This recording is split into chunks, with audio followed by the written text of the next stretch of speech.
नमस्कार दोस्तों, कैसे हैं आप लोग। मेरा नाम है अर्षद द्विवेदी फ्रेंड्स और मैं आपका स्वागत करता हूं अपनी इस वीडियो में। देखिए फ्रेंड्स, अगर आप इंडिया के संविधान को समझना चाहते हो, इंडियन कॉन्स्टिट्यूशन को समझना चाहते हो, तो अगर आप सीधे सीधे कॉन्स्टिट्यूशन को पढ़ेंगे तो भाई देखिए समझना बहुत मुश्किल है। क्योंकि हमारा जो कॉन्स्टिट्यूशन है उसको लॉयर्स ने लिखा हुआ है, उसको वकीलों ने लिखा है, इसलिए हमारे संविधान की जो लैंग्वेज है वो काफी लीगल लैंग्वेज है।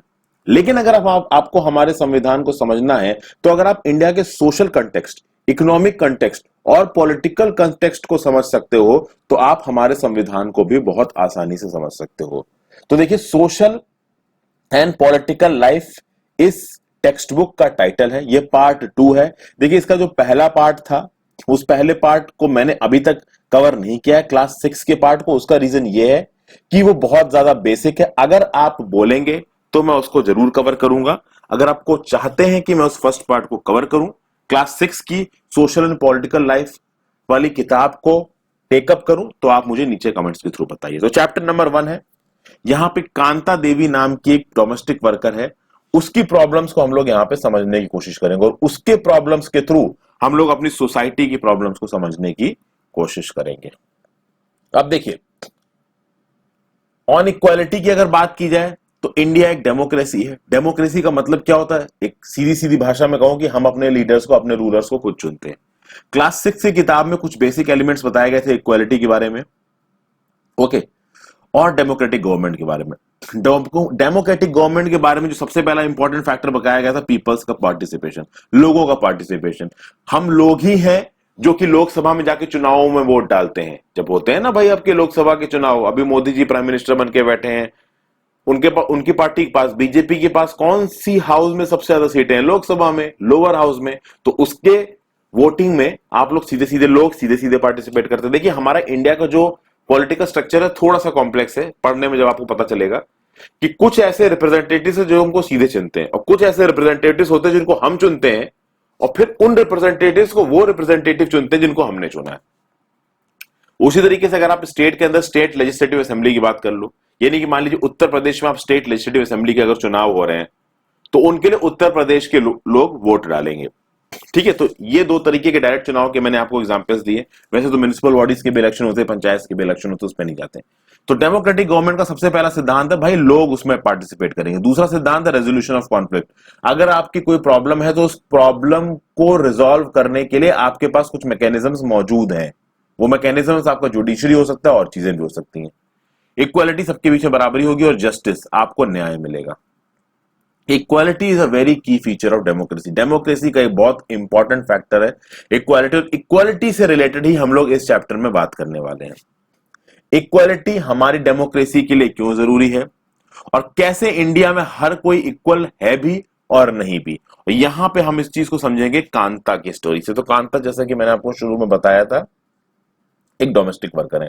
डोमेस्टिक मतलब वो घर घर में जाके लोगों के कुछ काम करती हैं और अपने घर का पालन पोषण करती हैं। अब इलेक्शन का दिन है, इलेक्शन के दिन सब लोग वोट डालने आते हैं। तो कांता और कांता की दोस्त सुजाता, वो दोनों लोग वोट डालने गए। सुजाता कुमारी भी एक डोमेस्टिक वर्कर यहाँ पे दे रखा है, तो ये दोनों लोग वोट डालने गए हुए हैं। और कांता देखिए सुजाता से कह रही है, कांता है और ये सुजाता से बोल रही है कि सुजा देखो, हम लोग सब लोग सिटीजन्स के, जो नहीं, हमारी कंट्री के इक्वल सिटीजन्स की तरह वोट दे सकते हैं। यानी कि जब वोटिंग की बात आती है और जो लोग हमारे ऊपर राज करने वाले हैं, राज तो नहीं कहना चाहिए, जो लोग को हम चुन रहे हैं, जो हमारे रिप्रेजेंटेटिव है, जो 5 साल तक नियम कानून बनाएंगे और देश को चलाएंगे, उनको आज हम चुन सकते हैं। और उस चुनाव में हम लोग बराबर हैं। यानी कि मेरे जो एम्प्लॉयर हैं, जिनके यहां मैं काम करती हूँ, जैन साहब, वो भी हमारी तरह लाइन में खड़े हुए हैं। यानी कि यहां पे जैन साहब और मैं बराबर हो गई। ऐसा एक सेकंड के लिए कांता को लगा और कांता ने सुजाता को बोला, सुजाता ने बोला हाँ भाई बिल्कुल सही बात है। फिर जब कांता का नंबर आया तो सुजाता ने कांता से बोला जाओ भाई वोट डाल के आओ। कांता ने जाके उस कैंडिडेट को वोट डाला जिसने इस बात का वादा किया है कि भाई पाइप वाटर कांता जहां पे रहती है वहां पे आएगा। क्योंकि कांता जिस जगह पे रहती है वहां पे पाइप वाटर उतनी आसानी से अवेलेबल नहीं है। अब देखिए वोट पे कितने तरीके के लोग खड़े हैं वोटिंग लाइन में। अब्दुल रहमान ये आर्टिसन है, शबनम बानो ये हाउसवाइफ है, ग्रेसी लेलांग ये कंसल्टेंट है, इसाक लेलांग ये गवर्नमेंट के ऑफिसर है, रुखसाना मिर्जा मीडिया पर्सन है, योगराज है ये भाई कुछ नहीं करते, अशोक जैन ये इंडस्ट्रियलिस्ट है। सब लोग खड़े हुए हैं लाइन में वोट देने के लिए। यानी कि जब वोटिंग करने हम लोग जाते हैं वहां पे कोई रिच की क्लास या ऐसा कुछ भी नहीं चलता। यूनिवर्सल एडल्ट फ्रेंचाइज का कंसेप्ट है। यूनिवर्सल एडल्ट फ्रेंचाइज के बारे में सिक्स क्लास की सोशल एंड इकोनॉमिक लाइफ वाली, सोशल एंड पॉलिटिकल लाइफ वाली किताब में बताया गया। उसके बाद जब वोट दे लिया तो भाई जैन साहब गाड़ी में बैठ गए और उन्होंने कांता से बोला कि चलिए कांता, मैं आपसे बाद में मिलूंगा। कांता ने बोला हाँ जी नमस्ते साहब। फिर कांता घर वापस जा रही है और सुजाता से बोल रही है कि मेरी बेटी जो गुड़िया है उसको आज हॉस्पिटल लेके जाना है, उसको बुखार आ रहा है, तो बुखार के लिए हॉस्पिटल ले जाने से पहले मैं साहिब जैन साहिब के घर पे जाऊंगी और उनसे कुछ एडवांस मांगूंगी, कुछ पैसा मिलेगा, क्योंकि दवाइयां ववाइयों में खर्चा होगा तो पैसा होना चाहिए हाथ में। कांता घर आती है, वो जाके अपनी बेटी को कुछ पीने के लिए चाय वगैरह देती है और उससे कहती है कि शाम तक मैं वापस आ जाऊंगी, फिर हम लोग हॉस्पिटल चलेंगे। ओके। जब कांता बाहर निकलती है तो वो अपने घर के आसपास देखती है, वो एक स्लम में रहती है और स्लम में हर जगह कचरा फैला हुआ है, लोग बिल्कुल पास पास में दब के रह रहे हैं, ठीक है, किसी भी तरीके की हाइजीन नहीं है।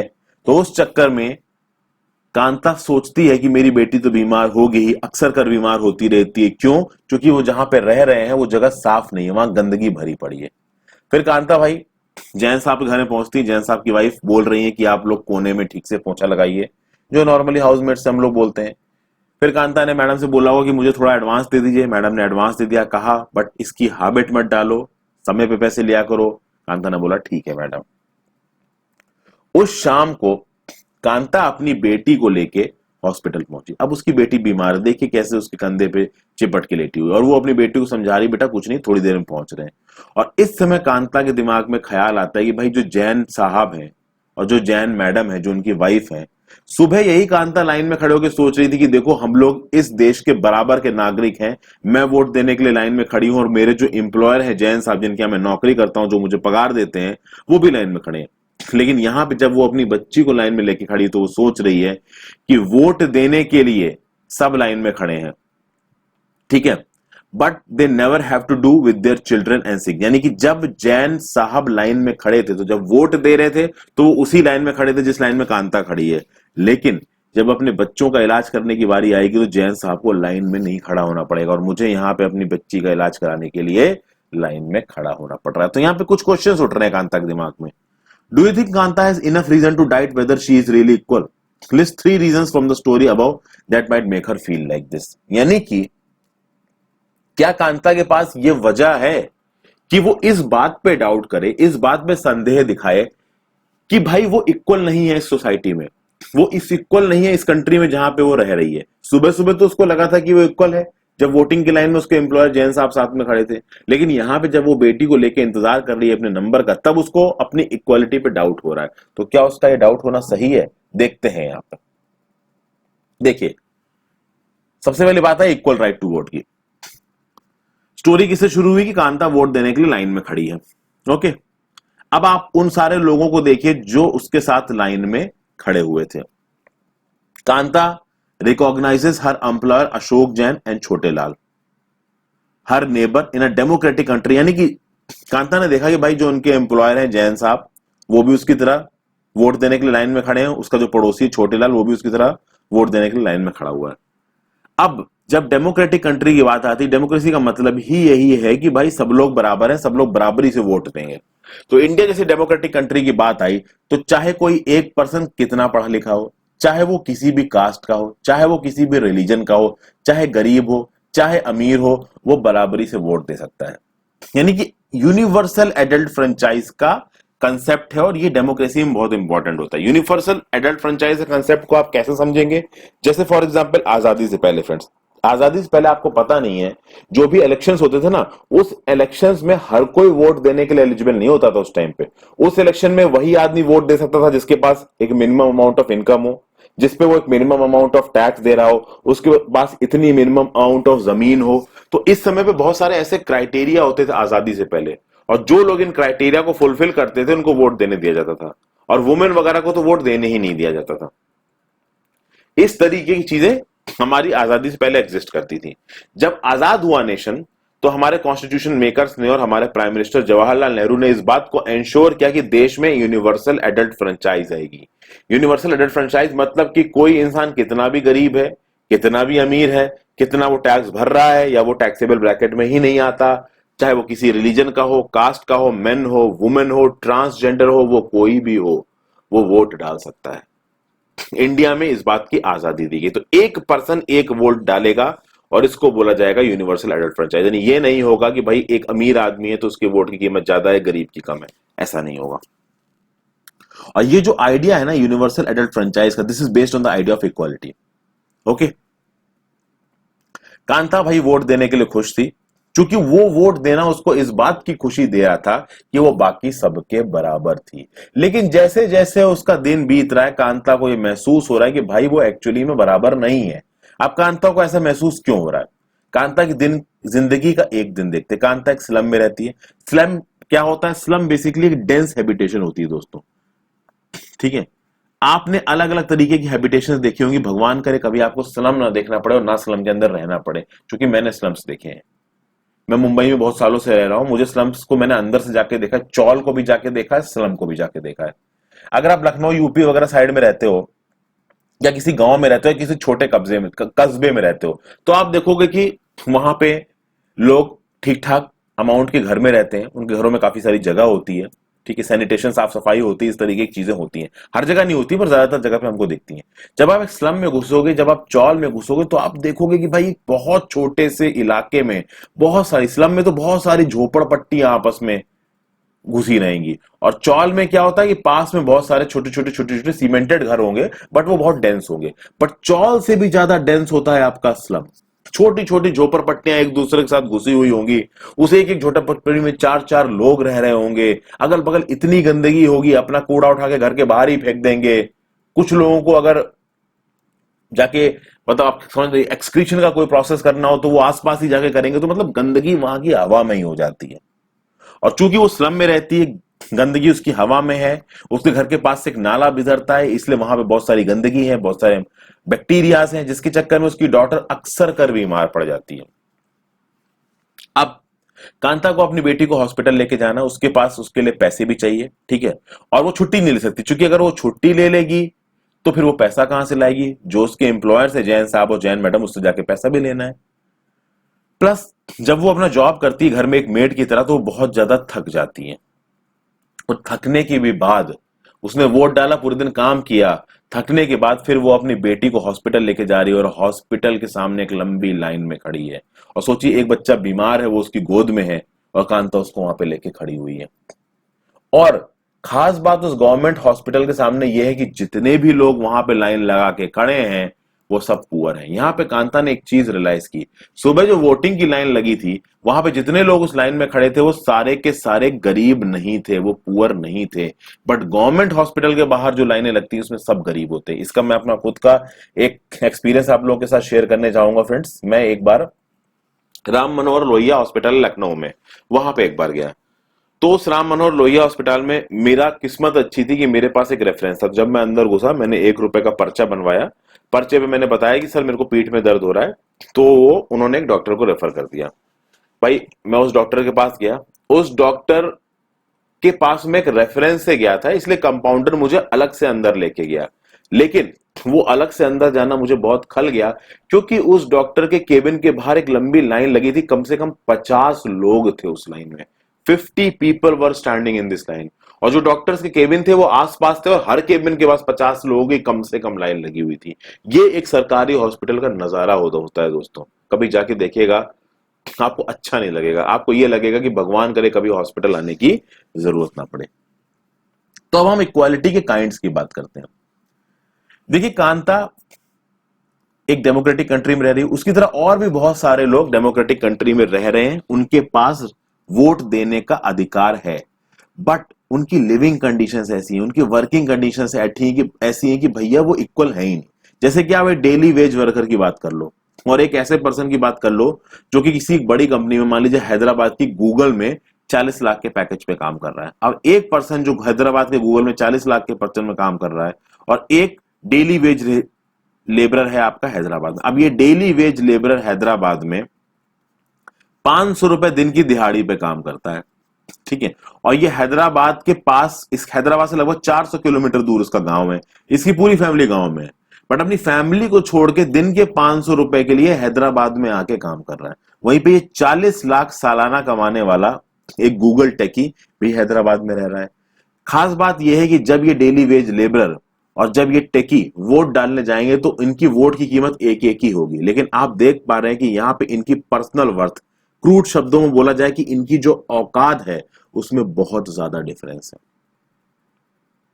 ठीक है, तो भाई गरीबी की वजह से लोगों को डिफरेंशिएशन देखने में मिलता है, इस बात में कोई डाउट नहीं है। बट गरीबी ही एक अकेला कारण नहीं है जिसकी वजह से लोगों को डिफरेंस देखने को मिलता है। बहुत सारे ऐसे कारण हैं जिसकी वजह से अलग अलग तबके के लोगों को इंडिया में अलग अलग तरीके का डिस्क्रिमिनेशन देखने को मिलेगा। और वन कॉमन फॉर्म ऑफ जो इनइक्वालिटी है इंडिया में वो है भाई कास्ट सिस्टम।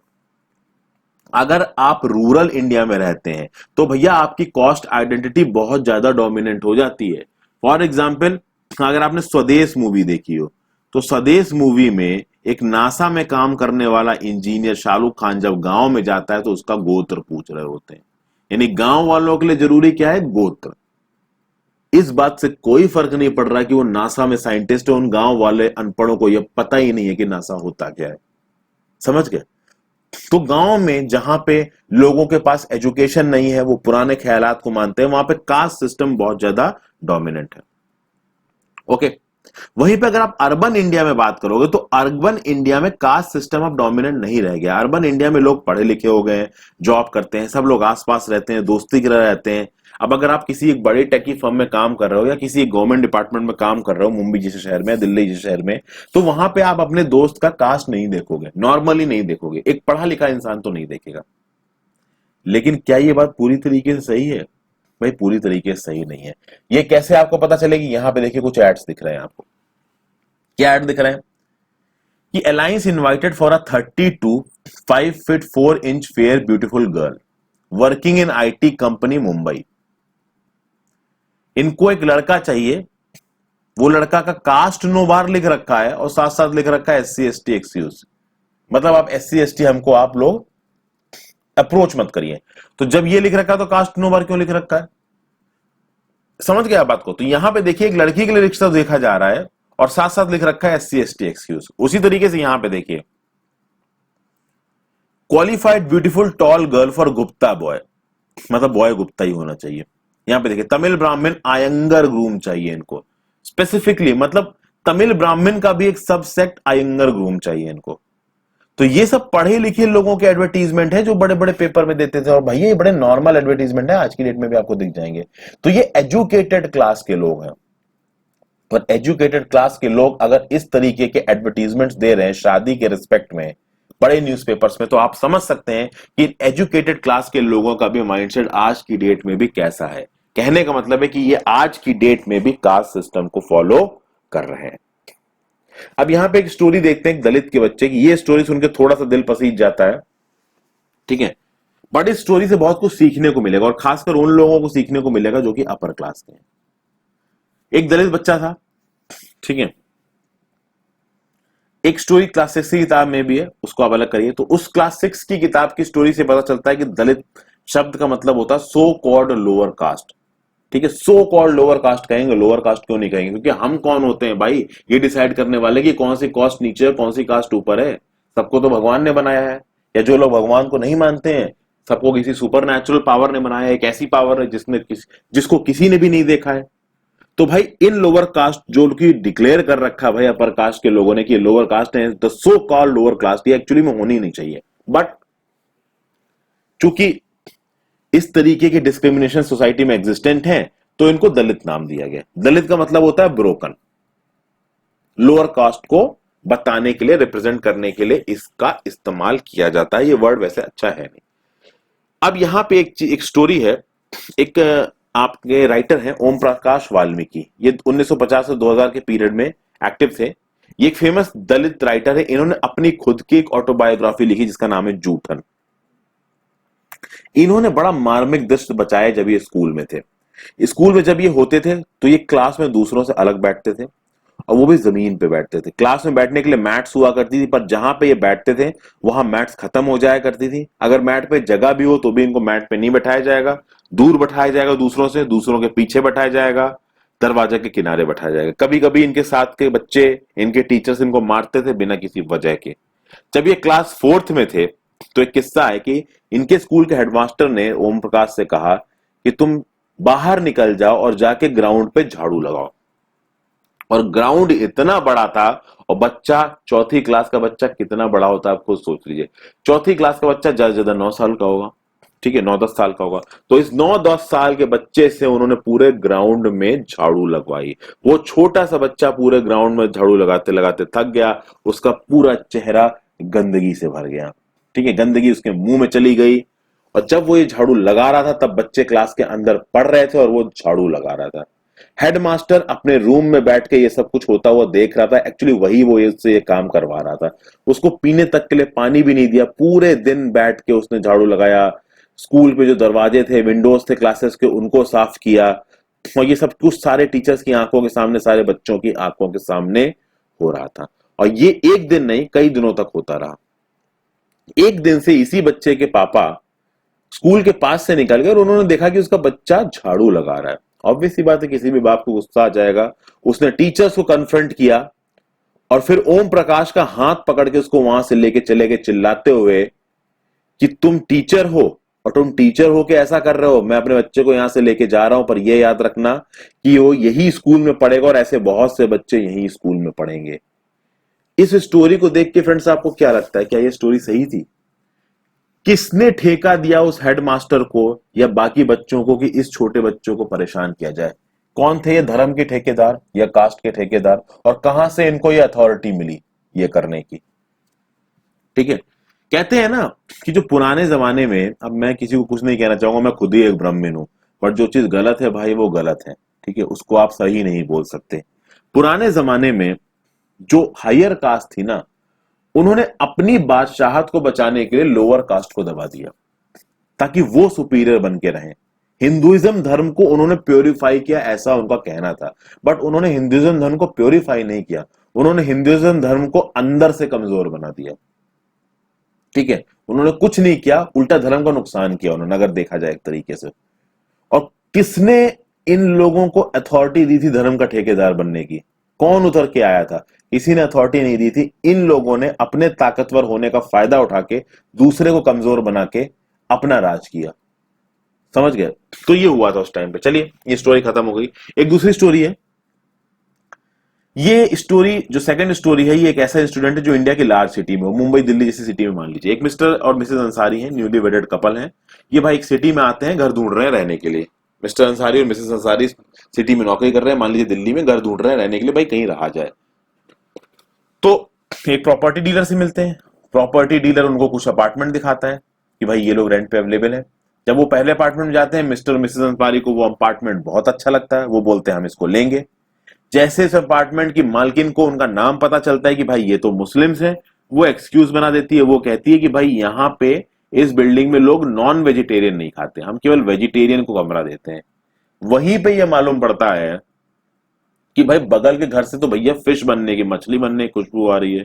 तो भाई मिस्टर और मिसेस अंसारी को बड़ा अजीब लगता है, उस प्रॉपर्टी डीलर को भी बड़ा अजीब लगता है कि भाई ये क्या बात हो गई, आप मना कैसे कर रहे हैं? तो सीधी सीधी बात ये थी फ्रेंड्स कि उनके रिलीजन के दम पे उनको घर नहीं दिया गया। उसी तरीके से वो एक और अपार्टमेंट में गए, तीसरे अपार्टमेंट में गए, बट हर जगह पे उनके रिलीजन के चक्कर में उनको घर नहीं मिल रहा था। तो इसमें उस प्रॉपर्टी डीलर ने इनसे बोला, मिस्टर और मिसेस अंसारी से, कि अपना नाम आप मिस्टर और मिसेस कुमार दिखा दीजिए। इस बात पे मिसेस और मिसेस अंसारी ने मना कर दिया। बिल्कुल मना करेंगे फ्रेंड्स, उनकी खुद की एक डिग्निटी है, ये उनका नाम है जिसको वो बचपन से कैरी कर रहे हैं, ये नाम उनको उनके माँ बाप ने दिया है, वो कैसे इस नाम को बदल देंगे? फाइनली 1 महीने तक ढूंढने के बाद उनको एक ऐसा घर मिला जहां पे उनको मकान किराए पे मिला। ठीक है, तो ये देखिए फ्रेंड्स, यहां पे कुछ क्वेश्चंस दे रखे हैं, क्वेश्चंस के आप खुद जवाब देने की कोशिश कीजिए। व्हाई, पहले ये पहली स्टोरी से रिलेटेड है। Why do you think Om Prakash Valmiki was being treated unequally by his teachers and classmate? फिर imagine yourself as Om Prakash Valmiki and write 4 lines about how do you feel if you were in the same situation as him.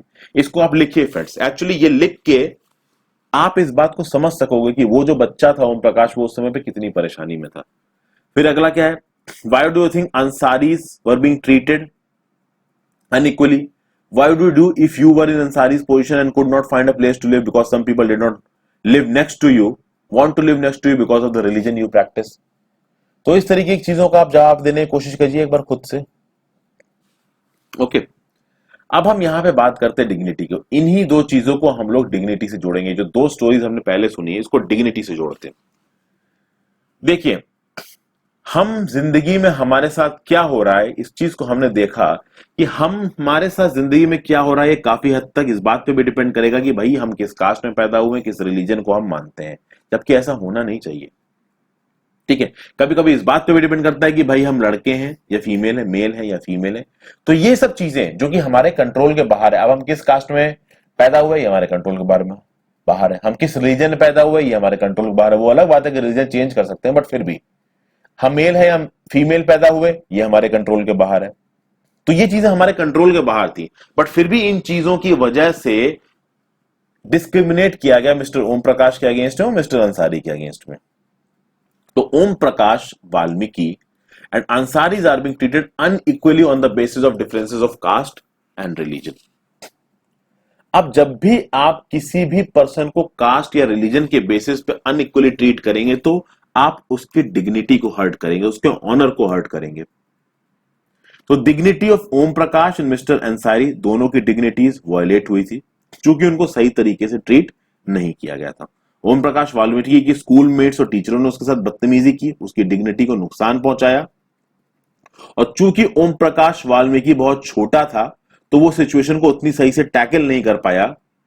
लेकिन जब उसका पिता वहां पे आया, जब उसने देखा कि उसके बच्चे के साथ ऐसा हो रहा, तो उसके पिता को गुस्सा आया और उसने कन्फ्रंट किया टीचर्स को और अपने बच्चे को वहां से लेके चला गया बोल के, जो कि सही था। ये उसके पिता की डिग्निटी थी। उसने अपनी डिग्निटी को मेंटेन करने की कोशिश की, भले ही साथ के लोगों ने उसकी डिग्निटी को मेंटेन नहीं होने दिया। वहीं पर अंसारी की बात की, अंसारी को कोई घर नहीं दे रहा था तो प्रॉपर्टी डीलर ने बोला कि भैया आप मिस्टर और मिसेस कुमार नाम रख लो, जिससे उन्होंने मना कर दिया। ठीक है, बिल्कुल सही मना किया, क्योंकि मिस्टर अंसारी और मिसेस अंसारी की भी अपनी खुद की एक सेल्फ रिस्पेक्ट है, एक डिग्निटी है। अगर वो मिस्टर और मिसेस कुमार बन जाते तो वो तो अपनी आइडेंटिटी छोड़ देते, अपनी डिग्निटी छोड़ देते, जो कि नहीं छोड़नी चाहिए। तो क्या ओम प्रकाश जी और अंसारी के साथ ऐसा होना चाहिए था? बिल्कुल नहीं होना चाहिए था। उनको वही रिस्पेक्ट और डिग्निटी मिलनी चाहिए जो इस कॉन्स्टिट्यूशन ने सबको दे रखी है। अब देखिए, ये एक मूवी का फिल्म है फ्रेंड्स, आप देख सकते हैं यहाँ पे एक बच्चा, ये तो बहुत ही फेमस सीन है अमिताभ बच्चन की मूवी का है। मूवी का नाम बताइए कमेंट्स में। तो ये बच्चा यहाँ पे छोटा अमिताभ बच्चन है जो जूते पॉलिश कर रहा है। जब ये जूते पॉलिश कर लेता है तो ये पैसा फेंक देते हैं नीचे इसके पास। ये खड़े होकर बोलता है कि पैसा हाथ में दो, और ये पैसा इसके हाथ में देते हैं। ये 1975 की मूवी है दीवार। तो इस बच्चे ने जिसके लिए काम किया उससे बोला कि भाई मैं जो प्रोफेशन कर रहा हूं, भले मैं जूता साफ कर रहा हूं, मैं इज्जत से पैसे कमा रहा हूं, और जो भी मैं काम कर रहा हूं उस काम की आपको भी जरूरत है। आप आके मेरे पास जूते पॉलिश करवा रहे हो, तो इसीलिए मैंने जो आपके लिए काम करके दिया, आप जब मुझे पैसे दे रहे हैं तो डिग्निटी से दीजिए। तो इस बच्चे ने अपने लिए डिग्निटी मांगी। उसी तरीके से ओम प्रकाश वाल्मीकि के फादर ने डिग्निटी की बात की, अंसारीज ने भी डिग्निटी की बात की। तो dignity is a very important component of equality. अगर इंडियन डेमोक्रेसी में डिग्निटी की बात की जाए, इक्वालिटी की बात की जाए, तो भारत का संविधान हर पर्सन को, हर नागरिक को बराबर मानता है। यानी कि इंडिया में जितने भी इंडिविजुअल्स हैं, चाहे मेल हो चाहे फीमेल हो, किसी भी कास्ट के, रिलीजन के, ट्राइब के, चाहे कितने पढ़े लिखे हो या अनपढ़ हो, चाहे बहुत ज्यादा अमीर हो या गरीब हो, उन सबको इक्वल माना जाएगा। ओके, लेकिन इसका मतलब ये नहीं है कि इंडिया में इक्वलिटी पूरी तरीके से आ गई और कोई अनइक्वल है ही नहीं। भाई बहुत सारे लोग बहुत तरीके से अनइक्वल है, लेकिन फिर भी हमारे संविधान ने इक्वालिटी फॉर ऑल पर्संस के सिद्धांत को रिकॉग्नाइज किया है। यानी कि the constitution of India recognises the principle of equality of all persons. ये लिखा हुआ है हमारे संविधान में। बट चूंकि बहुत सारी इनइक्वालिटी है हमारे देश में, उसकी वजह से प्रैक्टिकल टर्म्स में देखा जाए तो सब बराबर नहीं हो पाते। पार्लियामेंट की अगर बात करें तो parliament is the cornerstone of democracy and we are represented in it through our elected representatives. और इस पार्लियामेंट के जब इलेक्शन हो रहे थे तब हम लोग वोट देने जाते हैं, जैसे कांता उस समय वोट देने गई थी। ओके, अच्छा आगे बात करें तो देखिए, कंटिन्यू करते हैं। While earlier no law existed to protect people from discrimination and ill treatment, now there are several that work to see that people are treated with dignity and equal।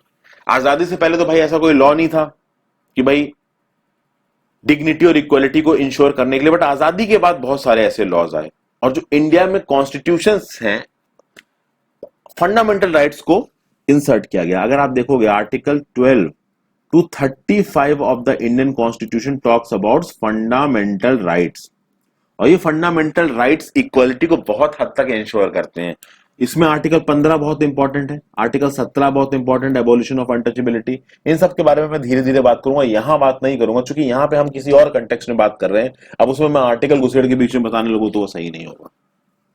Okay, तो देखिए, recognition of equality ये हमारे constitution में लिखा हुआ है।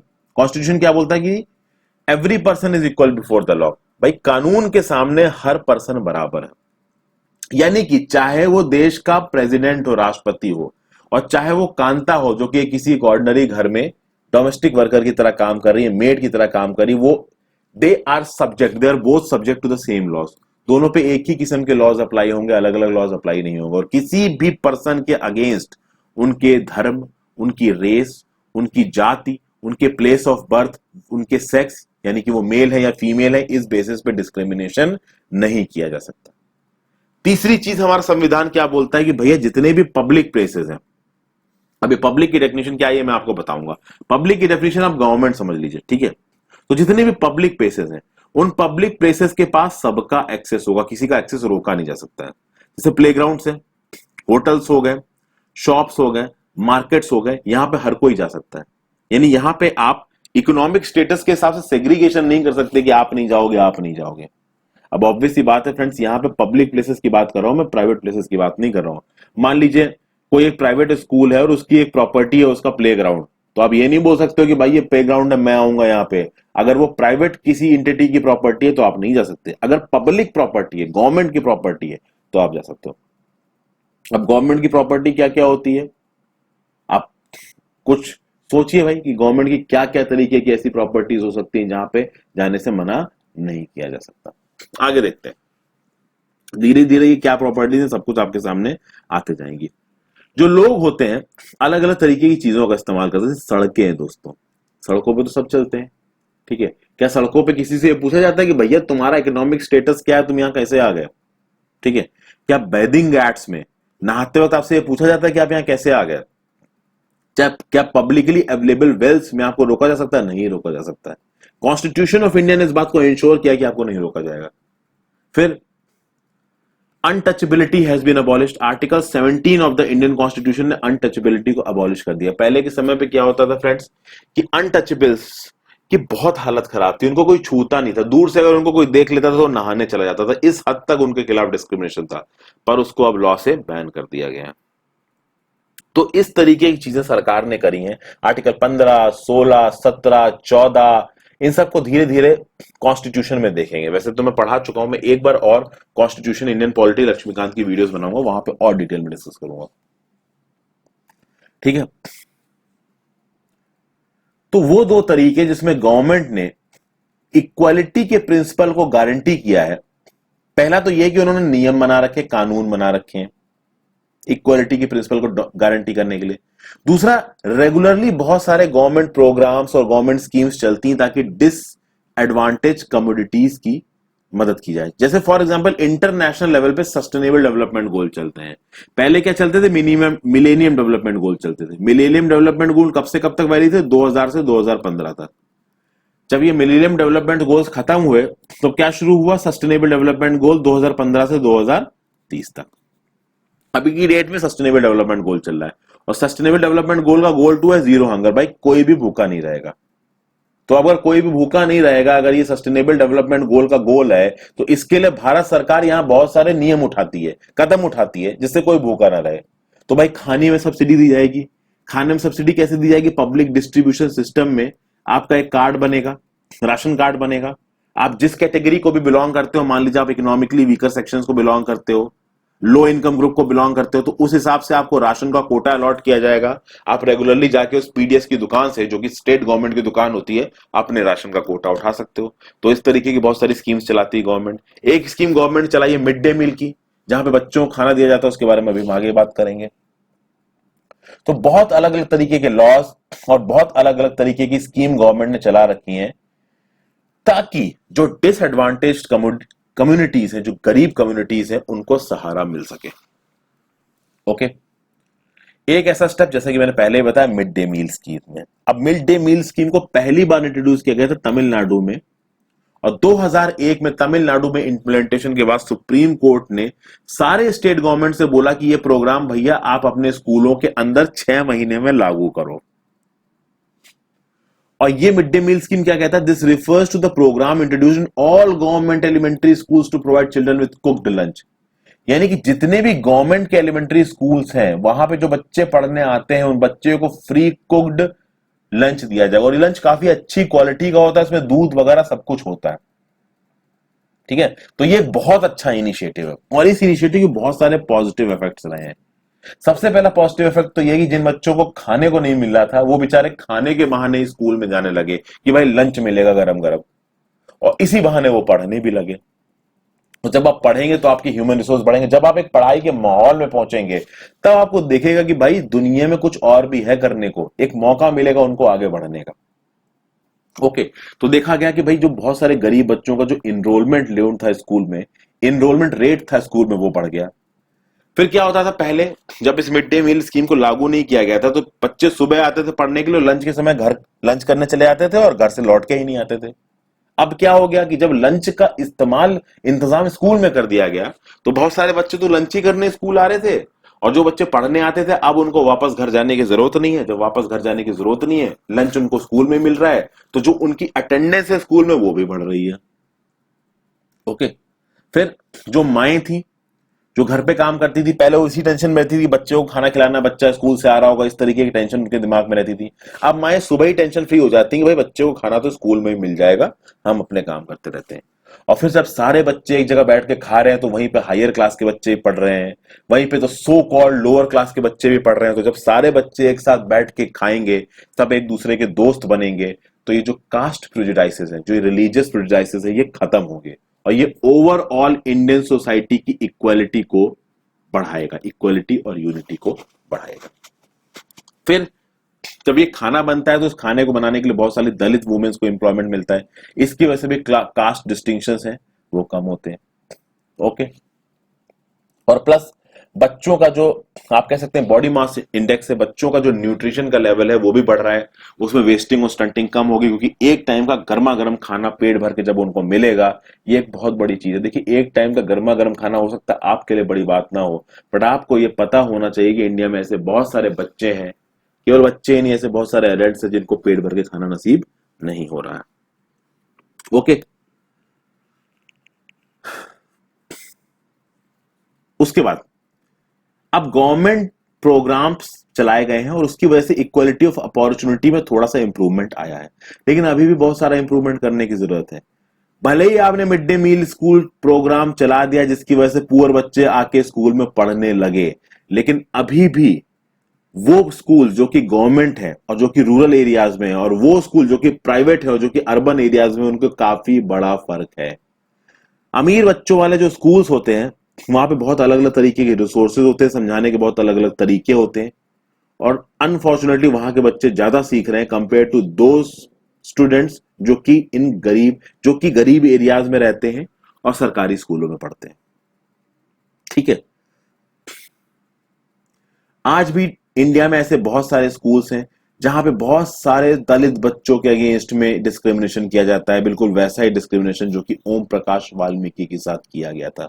उनकी dignity के साथ रोज खेला जाता है, उनको मजाक उड़ाया जाता है, उनको नीचा दिखाया जाता है। और दुख की बात यह है कि जो पढ़े लिखे लोग हैं, एजुकेटेड क्लास है, ऊपर का तबका है, वो ये काम कर रहा है। यानी कि वो ऊपर का तबका इस बात को जानने के बावजूद कि लॉ ने इस चीज को मना कर रखा है, तब भी ये कर रहा है।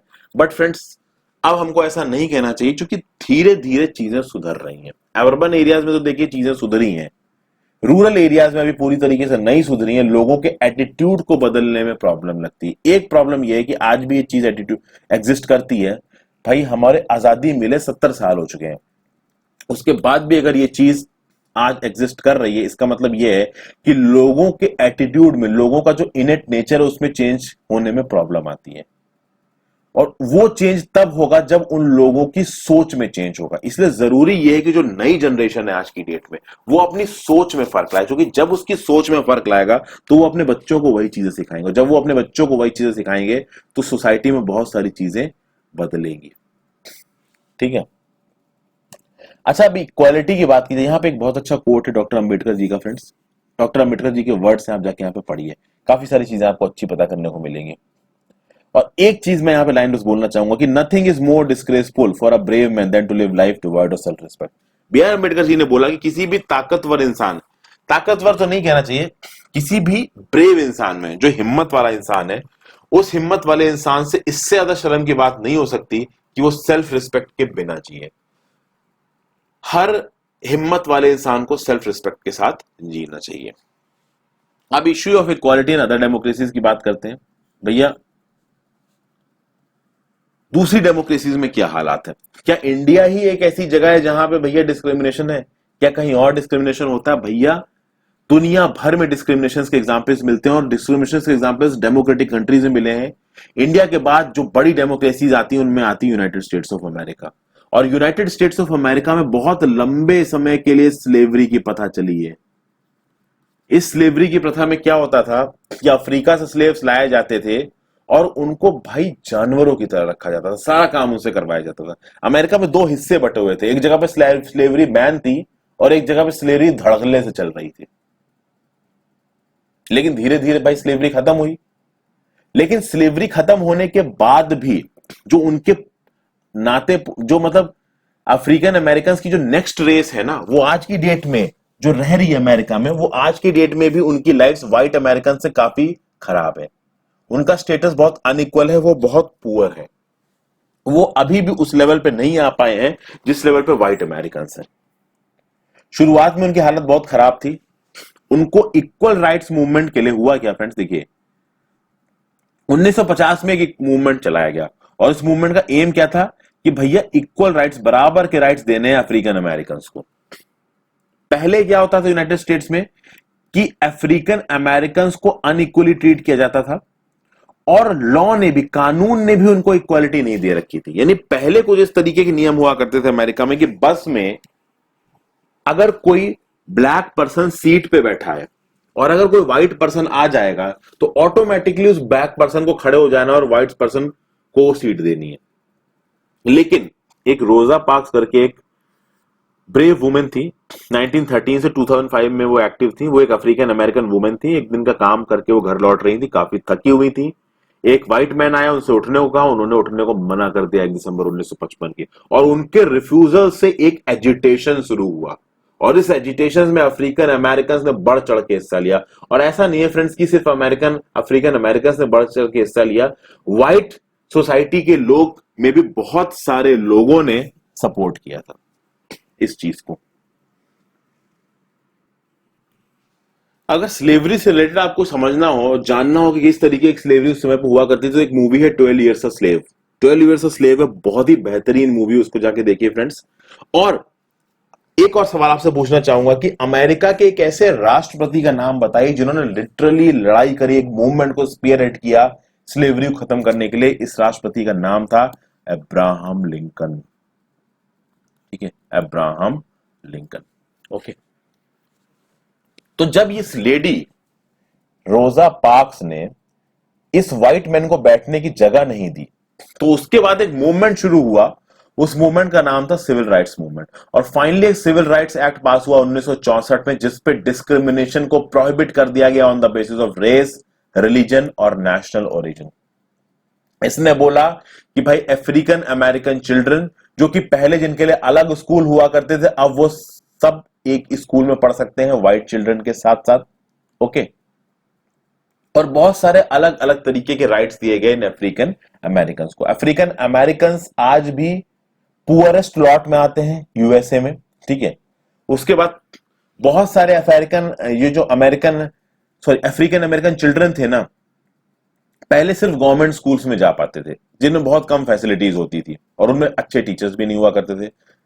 और जो व्हाइट चिल्ड्रन होते थे वो प्राइवेट स्कूल्स में जाते थे या फिर उन गवर्नमेंट स्कूल्स में जाते थे जो भाई अच्छे रेट के होते थे। लेकिन बाद में इस एक्ट के थ्रू अफ्रीकन अमेरिकन चिल्ड्रंस को ये राइट दिए गए कि भाई वो व्हाइट चिल्ड्रंस के साथ अच्छे स्कूलों में पढ़ सकते हैं। तो ये एक्ट 1964 में पास हुआ था। अब्राहम लिंकन के पास जाके पढ़िए फ्रेंड्स, समय मिले तो 12 इयर्स अ स्लेव मूवी भी देखिए, अच्छी मूवी है। अब यहाँ पे आर्टिकल 15 की बात की गई फ्रेंड्स, आर्टिकल 15 को समझने की कोशिश करते हैं। क्या लिखा हुआ? Prohibition of discrimination on grounds of religion, race, caste, sex और प्लेस ऑफ बर्थ। यानी place of birth, location, sex male या फीमेल, कास्ट जाति, रेस और रिलीजन। अब रेस के बेसिस पे तो इंडिया में ज्यादा नहीं होता, बट रिलीजन के बेसिस पे होता है। पहला, the state shall not discriminate against any citizen on ground only of religion, race, caste, sex, place of birth और एनी ऑफ देम। यानी स्टेट किसी भी सिटीजन के अगेंस्ट में डिस्क्रिमिनेशन नहीं करेगा। कौन से ग्राउंड्स पे? धर्म के ग्राउंड पे, रेस के ग्राउंड पे, कास्ट के ग्राउंड पे, सेक्स के ग्राउंड पे, प्लेस ऑफ बर्थ और एनी ऑफ देम। दूसरा क्या लिखा है? No citizen shall on grounds only of religion, race, caste, sex, place of birth और any of them be subject to any disability, liability, restriction or condition with regard to access to shops, public restaurants, hotels and places of public entertainment, the use of wells, tanks, bathing ghats, roads and places of public spots mentally wholly or partly out of the state funds or dedicated to the use of general public। यानी कि आपके race के basis पे, religion के basis पे, cast के basis पे, sex के बेसिस पे, प्लेस ऑफ बर्थ के बेसिस पे आपको किसी शॉप में, किसी पब्लिक रेस्टोरेंट में, किसी होटल में, किसी प्लेस ऑफ पब्लिक एंटरटेनमेंट में जाने से नहीं रोका जा सकता। यानी कि अगर कोई शॉपिंग मॉल है तो उस मॉल में घुसने से एक पुअर पर्सन को नहीं रोका जा सकता। इस बात की guarantee article 15 of the Indian constitution में लिखी हुई है। किसी पब्लिक रेस्टोरेंट में जाने से आपको नहीं रोका जा सकता। लेकिन अभी राइट्स में एक कैच है, किसी पब्लिक रेस्टोरेंट में जाने से नहीं रोका जा सकता, किसी होटल में जाने से नहीं रोका जा सकता, पर इसका मतलब ये नहीं है कि आप उस होटल में जाके फ्री खाना खा सकते हैं। खाना खाने के लिए आपको वहां पैसा देने पड़ेगा। मॉल्स में जाके अगर आपको कुछ चाहिए, फूड कोर्ट में खाना खाना है, दुकानों से कपड़े खरीदना है तो आप खरीद सकते हैं, कोई रोक नहीं सकता है, बट आपको पैसे देने पड़ेंगे। समझ गए? उसी तरीके से सरकार ने अगर कोई वेल बनवाया है, किसी टैंक में पैसा दिया है, किसी बाथिंग गेट को बनवाया है, रोड्स तो सरकारी बनवाती है, प्लेसेस ऑफ पब्लिक रिजॉर्ट बनवा रखा है, और ये प्लेसेस या तो पूरी तरीके से सरकार के पैसे से बने हैं या पार्टली सरकार से पैसे से बने हैं, तो उनमें भी किसी को जाने से रोका नहीं जा सकता। कौन से बेसिस पे? रिलीजन के बेसिस पे, रेस के बेसिस पे, कास्ट, सेक्स या प्लेस ऑफ बर्थ के बेसिस पे। अब इस पॉइंट 1 और 2 में एक चीज फ्रेंड्स बहुत जबरदस्त है जो आपको समझनी है, वो है only on off religion, only of religion. ये ओनली क्या डिनोट करता है?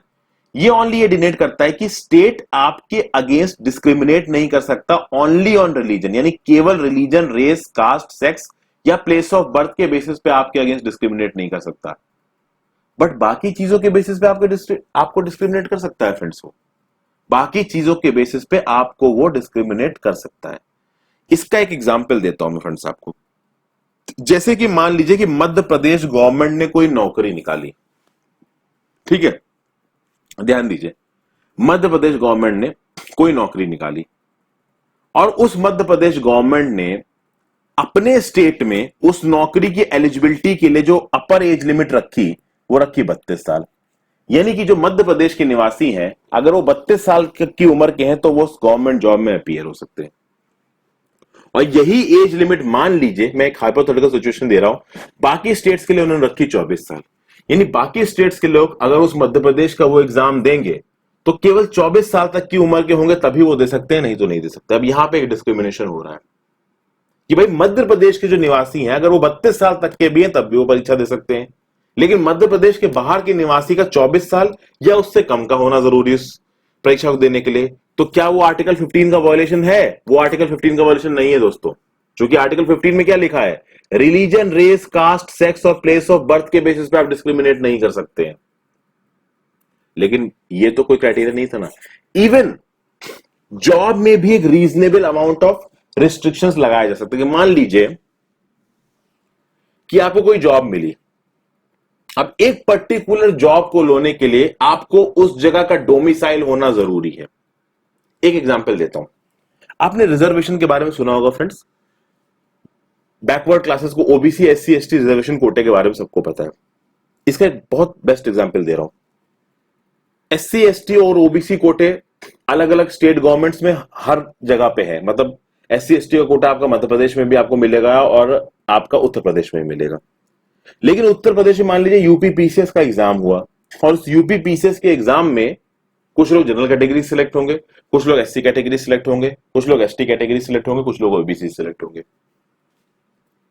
उत्तर प्रदेश के एग्जाम में एससी, एसटी और ओबीसी कैटेगरी के कोटे का फायदा केवल उन एससी, एसटी और ओबीसी को मिलेगा जिनके पास स्टेट गवर्नमेंट, यूपी की स्टेट गवर्नमेंट के द्वारा इश्यू किया हुआ एससी, एसटी या ओबीसी का सर्टिफिकेट हो। अगर कोई मध्य प्रदेश स्टेट के एससी, एसटी या ओबीसी कोटे का सर्टिफिकेट रखता है लेकिन वो यूपी के यूपीपीसीएस के एग्जाम में परीक्षा देता है तो वो जनरल कैटेगरी में काउंट होगा, वो एससी, एसटी, ओबीसी नहीं काउंट होगा। और ये प्रोविजन आर्टिकल 15 के वॉल्यूशन में नहीं है। आई होप आपको समझ में आ गया होगा कि यहां पे मैं कैसे इस ओनली वर्ड को समझाने की कोशिश कर रहा हूं। तो काफी सारी चीजें आपको यहां पे समझ में आई। कुछ दे रखा है यहां पे चैलेंजेस टू डेमोक्रेसी, ये क्या है? देखिए, किसी भी कंट्री को पूरी तरीके से डेमोक्रेटिक नहीं कहा जा सकता। कुछ कंट्रीज डेमोक्रेसी के पैमाने पे नीचे आती हैं, कुछ बहुत ऊपर आती हैं, और रेगुलरली कुछ ऐसे लोग हैं, सोशल वॉलंटियर्स हैं, जो हमेशा डेमोक्रेसी के आइडिया को और अच्छा करने की कोशिश कर रहे हैं। ठीक है, और इसमें सबसे जरूरी यह है कि भाई सब लोग अपनी डिग्निटी के लिए लड़ें, सब लोग अपनी डिग्निटी को रिकॉग्नाइज करें, यह बहुत ज्यादा जरूरी है। लेकिन अभी भी लोगों के माइंडसेट में चेंज नहीं हुआ है, इसलिए क्लैश बन के बैठा है, और this clash is actually a challenge to democracy. Okay, तो धीरे धीरे जैसे जैसे हम इस चैप्टर में आगे बढ़ेंगे आपको और चीजें पता चलेंगी इक्वालिटी के बारे में, और बहुत से फैसेट्स पता चलेंगे, क्या क्या प्रॉब्लम्स है, सोशल प्रॉब्लम्स क्या है हमारी सोसाइटी में, इनके बारे में पता चलेगा। तो बने रहिए मेरे साथ friends. Thank you for watching. अगर आपको ये वीडियो पसंद आई तो वीडियो को लाइक कर देना फ्रेंड्स। लाइक कर देंगे तो ये वीडियो को यूट्यूब और अपने सर्च इंजन में प्रमोट करेगा। Thank you for watching friends, have a great day.